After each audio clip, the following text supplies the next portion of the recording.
Chennedy Carter now with 12 points off the bench. The crowd erupted, some in shock, others in outrage. Caitlin Clark lay sprawled on the hardwood, the aftermath of a blatant shove from Chennedy Carter. No attempt at the ball, no accidental contact, just pure intent. For a moment, it seemed like Clark might stay down. But that's not who she is. She doesn't just absorb hits, she responds. And when she does, she takes over. June 1st, 2024. Indiana Fever vs. Chicago Sky. A game circled on calendars for weeks. The anticipation was electric, the stakes undeniable, and the rivalry intensifying. From the opening tip, it was clear this wouldn't be a clean matchup. The Sky came out aggressive, determined to disrupt Clark's rhythm.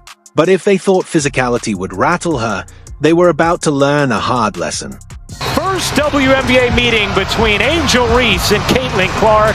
The Fever and the Sky are underway at game. From the opening tip, Chicago wasted no time making a statement, sinking a quick two-pointer to set the tone. But Caitlin Clark had a response. Without hesitation, she pulled up from deep and drained a three, igniting the crowd and quieting the doubters. The other way, first in the league in fast break points. Clark connects on a deep three. Both teams fought with relentless intensity, trading buckets, battling for rebounds, and refusing to back down. The game was a deadlock, neither side willing to give an inch. Then, in a flash, Caitlin Clark seized the moment, not with a shot, but with a perfectly placed laser pass, threading the needle for an effortless bucket. To the Commissioner's Cup final, what a dish, down the floor, Wallace, the finish plus the foul. It was a display of pure brilliance, but Chicago wasn't about to let her take over without a fight. They struck back, hard, the physicality intensified, tensions flared, and the Sky leaned into their intimidation tactics. But Clark didn't flinch. Unfazed, she rose up and drilled another deep three, keeping Indiana in the battle. They understand their impact and what it has done and how they are living out their dreams today. And right on cue! Chicago fought back, determined to match Indiana's intensity, but the buzzer momentarily halted the battle. Indiana held a slim two-point lead, sending a clear message. They weren't backing down. As the second quarter began, Caitlin Clark wasted no time making her mark. With pinpoint precision, she fired a laser pass, setting up an effortless bucket and keeping Indiana in control. Case and have allowed too much dribble penetration. Well, and it allows them, oh, what a dime. My goodness, the pass from Clark. The momentum had shifted, and Indiana felt it. With the lead in their grasp, the Fever tightened up on defense, fighting for every possession. But their commitment to protection made them predictable, and Carter was ready to exploit it. Reese working Boston. 6 to shoot. Carter flips it up and in. Chennedy Carter just so difficult. Chicago held its ground as the battle intensified. With the final minutes of the quarter winding down, Clark found Mitchell for a clutch assist, keeping the Fever in the fight, and the score knotted at 31. Here is Evans, the former Louisville star, out to Carter. Her three, off the mark, long board. Wallace to get ahead. Mitchell to the cup. The tension in the arena was electric. Neither team would break, neither would bend. As the second quarter came to a close, one thing was clear. If either side wanted this win, they'd have to take it. When the third quarter began, Chicago came out with something to prove. Indiana still held the lead, but the Sky weren't just playing, they were hunting. Chennedy Carter took control, blowing past Clark and finishing at the rim for an easy two. From downtown as Mr. Last Five. Carter just blurs by Clark, who didn't turn around, and an easy two for Chennedy Carter. The intensity surged as the Indiana Fever battled fiercely to protect their lead, but Chicago refused to back down. Boston, mid-range fake, the pull-up, short, the follow, no, another chance, won't go for Boston. Loose ball, this time, It was a fierce battle, and then, in an instant, everything changed. With 15 seconds left in the quarter, Carter drove hard to the rim and nailed the shot. The crowd erupted as the Sky surged back, but Carter wasn't done. She stepped toward Clark and delivered a brutal shove, sending her crashing to the floor.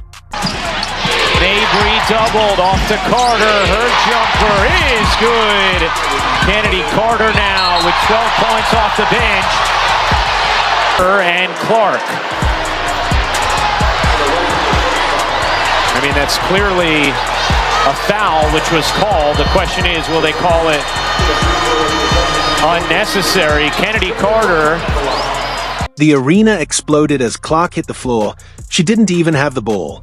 The whistle blew, and after review, the refs made the call a clear foul. A free throw was awarded, and as expected, Clark calmly sank it. One, and Clark goes to the line and hits the first. As the buzzer echoed through the arena, the scoreboard said it all: Chicago Sky 49, Indiana Fever 54. They had tried to knock Caitlin Clark down, but if this game proved anything, it was this: she wasn't staying down. Not now, not ever. With the final stretch ahead, Chicago locked in on Clark, determined to shut her down. But she was about to show them, with skill and poise, that she was unstoppable. It didn't take long before she seized the moment, snatching a rebound and orchestrating a play so smooth and precise that it left fans and spectators in awe. Carter met by Boston. Williams bricks it. Clark another rebound. Tosses ahead. Wheeler extra feed. Oh, that was pretty! The ball swished through the net, but Chicago responded instantly, drawing a foul.